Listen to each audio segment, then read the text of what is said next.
I want to back up to something that Joe said because I had the same similar type story with him with all the treatment centers that are nationwide and sober houses and recovery houses. I mean, I thought I was a kid traveling in band camp, all the cities and oh, let's look up which recovery city is the most densely populated with people that sober in St. Paul, Minneapolis, California, Florida. I mean, I went all over the Hmm. country in search of what was right in front of me everywhere I went. I just wasn't doing the work. We know that age old story, but Yeah. I think it is so important for and also this is to the families, like it is so important for your loved one when they find a community where they get to start, whether it's a month, 3 months, 6 months, and they have that energy behind them. It is so important for them to stay put there for a period of time, and I'm talking minimum 5 years. And the Hmm. reason for that is because as an alcoholic or addict, if people get to know me and they know what makes me tick, and they know that, hey, I haven't seen Tony around in a while. Like, I wonder how he's doing. I can go to another place very easily and hide, and Hmm. and then all of a sudden I'm by myself. I'm in a new area. People don't know me. Nobody's gonna know if I go into the club or the bar or whatever Hmm. down the street. Like, versus it's a lot higher risk of me seeing somebody out that if I'm not doing something I'm supposed to, somebody's going to be like, "Man, Tony, you're not supposed to be going out of the club. Are you okay, man?" Hmm. Like, it is so important for guys and girls to get roots where they're at, where they find their sobriety. And I just went through, I celebrated 5 years in January, and I have a great job that I'm doing at another location now. This location is much busier. I'm making 4 or 5 times more money, Hmm. and it was offered. By my if I told my job tomorrow I want to move to Norristown to, continue on with the company and stuff, they would probably help me move. They Hmm. would say, hey, they would be all for it. But who's not all for it is me, and because I don't have a wife, I don't have a girlfriend, I don't have kids. But what I do have is a sobriety community here that I am unwilling to part with, Yeah. because I parted with that sobriety community in 2015 and went out to Wisconsin, and things didn't go so well. I mean, I ended up in state prison. So, Yeah. it finding those roots and setting them there is a great thing for the families to encourage their loved one. After they do that 3 months in the sober house and they've been to treatment, hey, why don't you try to set a goal for yourself and maybe say, hey, I'm going to stay here for at least a year and see how this goes. I'm not going to move. I'm not going to go back home. I'm not going to go here. I'm not going to move with Aunt Peggy and Aunt Susie Hmm. and the ex-boyfriend and the ex-girlfriend. I'm going to stay where I'm at because these are the good people that I've met. That's super important. And I know it was super important for me to be connected in a community. Hell yeah. Hell yeah. No, I mean, I think of all my experiences, where getting back home was always the end goal, right? Mm-hmm. And I'm like, I don't know if I knew deep down I wasn't done yet, so it was just always easier to return Mm-hmm. to a form of home base that I was familiar with. But yeah, I mean, like when I work with people now, professionally or personally, like I got to be honest, I don't know many. Not to generalize, I don't know many success stories though that end where they began, right? That like left mom and dad's and went and did treatment and then returned to mom and dad's, and just kept it moving, right? Like it's just, and it's not even the people, places, and things. Like you said, yeah, that's true, but it's just more like I think it's more of a mental regression almost. Like, and it's not to say it has to be, but there are times in which I consider like, okay, if we work with an adult population, right? First of all, if you're an adult, you're an adult, right? You are a legal adult. Therefore, your parents have the ability, right? And I was just arguing with not arguing with, but a father was expressing his discontentment to me the other day, saying, I can't stand that I have to keep them insured until 26, but yet they're an adult to do whatever they want from 18 till 26. So if that's the way it should be, then I shouldn't have to. I'm like, I'm not arguing with you, guy. Like, I know better than to argue with you in this mode, but like, part of me is just like, there's a valid point to that, right? Like, where if I'm doing this as an adult, right, and a lot of my time in recovery is spent on working on those things that I feel this sense of regret, shame, remorse for the younger adults, right? It's like, why not? Why not consider maybe not even going home, right? Why not Mm. consider? That's why I asked Matt that question, like, because that's a similar time frame for me. I say around that 10-month to a year mark. It's like, okay, hopefully by now, if you've stayed sober this long, you've done it one of two ways. You've either white knuckled it till this long, which sucks, or you very well may be working a program of recovery. And if that's the case, then you should have some inner values and personal stuff that you have now worked on that can leverage you being able to do something with your life. So Mm-hmm. yes, and Mace will know what I'm about to say as far as the flipping burgers. When I first got sober, there was a guy who said, when I flip burgers at McDonald's when I first got sober, I flipped those effing burgers better than anyone flipped burgers. And I'm like, that's the move, right? Because yes, I could think all I'm doing is flipping burgers at McDonald's, right? But if I'm Mm-hmm. trying to do it the best that anyone's ever done it, it changes my perspective. And now I have Mm. purpose again, like what Matt said. But if a year in, I'm not trying to, nothing wrong with flipping burgers, right? Like people go to McDonald's in the millions. Therefore, people need to work there in order to feed those millions. And that's considerable.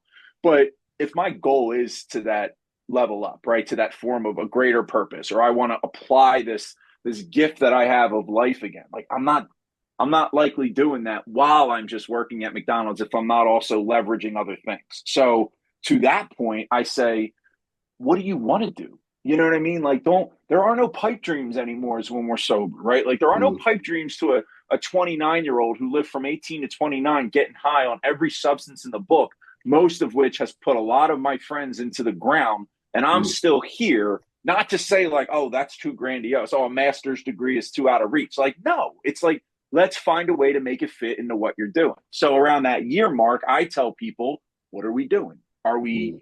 existing in these recovery houses out here, just like waiting for the opportunity to drop in your lap? Because that's unlikely to happen. Like, what do you want to do? You used to love working in HVAC. For some reason, I always use HVAC.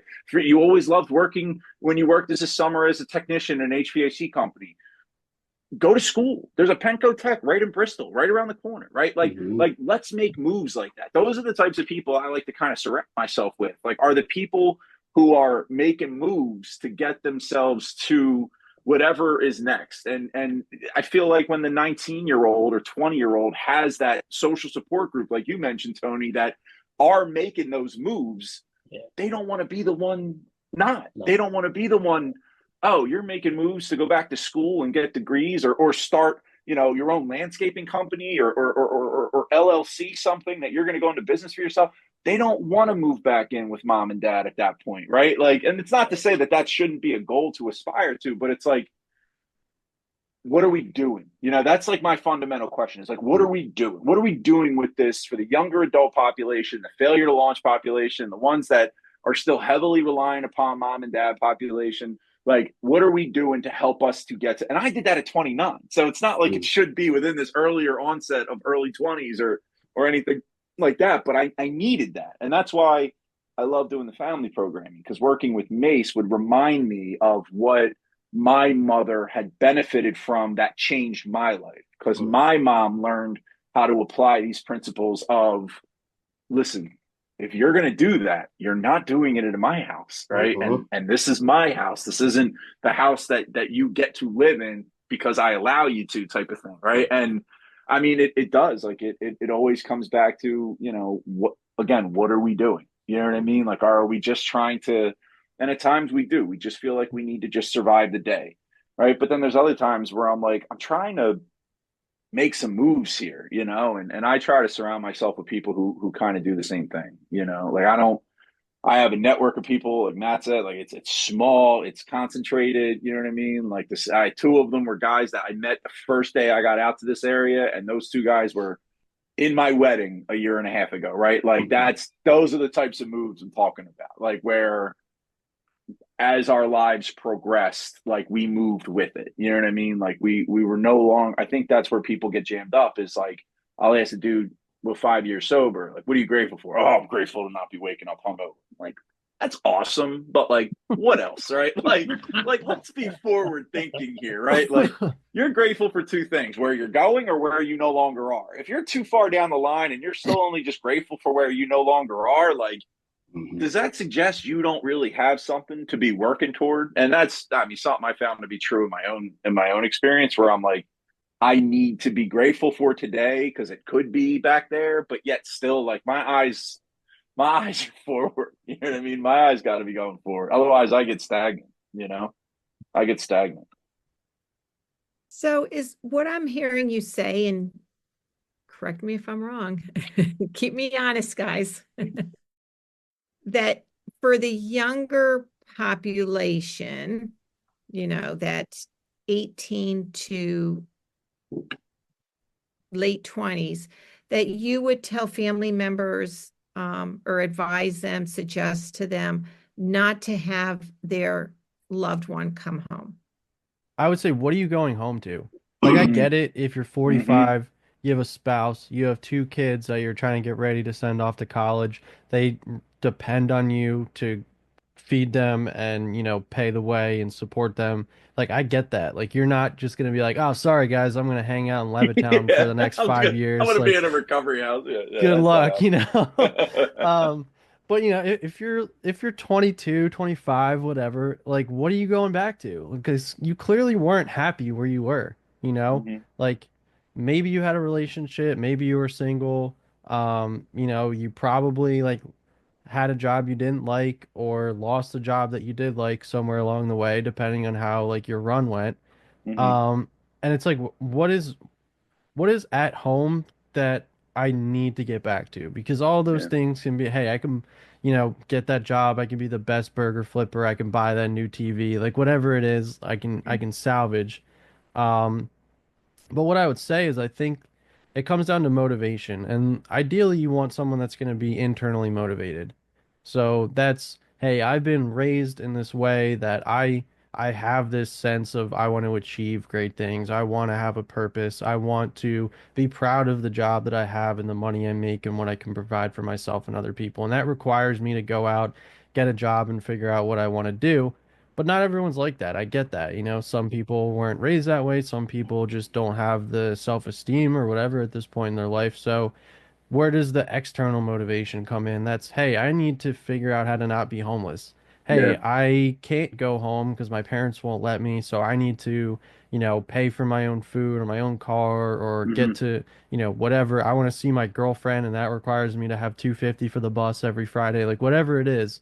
Mm-hmm. Um, and I think that's where the the family influence comes in of, hey, we're going to establish these boundaries or we're not going to enable you anymore. We're not just going to put $500 in your bank account and every month and then like Yeah. sign you up for EBT so you don't have to get a job or, we're going to pay for your car. Like the external motivation is kind of a force until someone finds that internal motivation, I think, to want to Mm-hmm. go out and get sober, get a job, work towards something.